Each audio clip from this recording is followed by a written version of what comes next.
Hey, friends. So here's just a little review about what feminism has done so far and how well it's working out.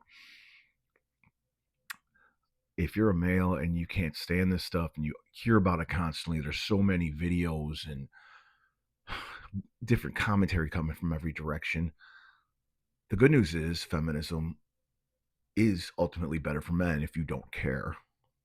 You can take advantage, detach free sex, get them to pay. There's a number of things. But the number one thing that I always notice and I've always said is I love feminism because it makes women miserable. If they buy into that, they're counting themselves out. They're signaling that these women are not to be paired with.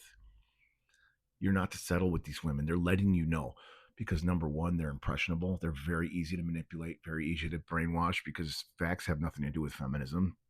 How far do you have to be ahead and still claim victimhood?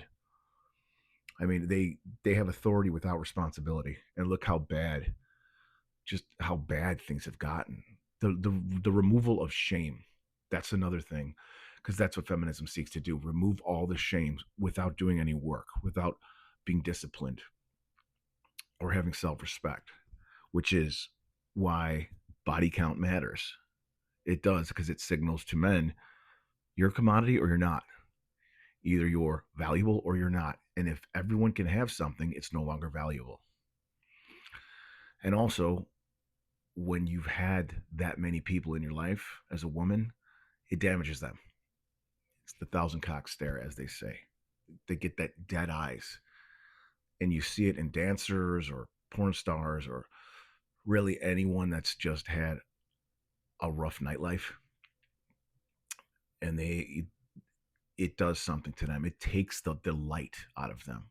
There's that light. And I know guys know this because if you're young and you see a girl that's young and still beautiful and still innocent in a way, when you're coming up, growing up as a kid, there's this brightness and experience in the nightlife, and let's say divorce and failed relationships. There's this deadness and this bitterness that women get. Not all get it, but a lot of Western women do. And other cultures still have shame. And if you see, those women are typically happier, they're more feminine, they're more traditional. They actually offer something in a relationship. Whereas in America, I am the table. That's what you hear women say. And they literally bring nothing. It's a lot of demands, little return. So guys obviously are balking, going the other direction because what are we signing up for? There's no ROI. When you look at a relationship and you look at what we have to choose from and deal with, it's essentially going to be misery and slavery for a long time because you're dealing with someone that's a boss that's taking all your money and telling you what to do, but you have to live with them and they offer nothing. And like feminism, another thing about that is it's about being like in a way a grown-up toddler. I want to vote and send you to war, but I don't want any skin in the game. I don't care about that. Why? No, I don't. I want nothing to do with that. But I want equality. It's just the good stuff. I'll pick all the good stuff. I'll cherry pick all the awesome stuff about equality, but you keep all the dirty responsibility part. That's the hard stuff. You do all that. So, all that aside, back to the initial point. Love feminism, respect it because it makes sex easy and free, and you don't have to pay for everything, and it makes women miserable in the end.